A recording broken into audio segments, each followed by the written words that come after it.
Apat na online scammer sa Nueva Ecija, Calabozo. Ang mga suspect nanloloko sa pamamagitan ng papapakita ng peking online transaction slip. Si Gab Villegas sa detalye.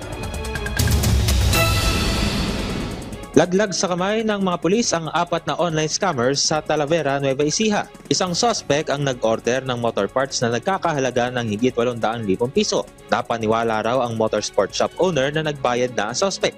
Pero yun pala, peke ang ipinakitang online transaction slip. Natimbog ang apat sa entrapment operation. Nabawi rin ang motor parts na ipinadala ng shop. Naharap sila sa kasong syndicated estafa.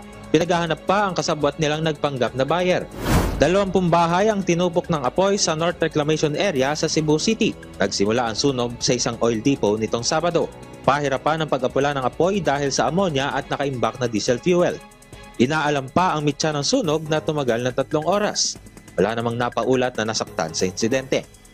Gab Humilde Villegas para sa Pambansang TV sa Bagong Pilipinas.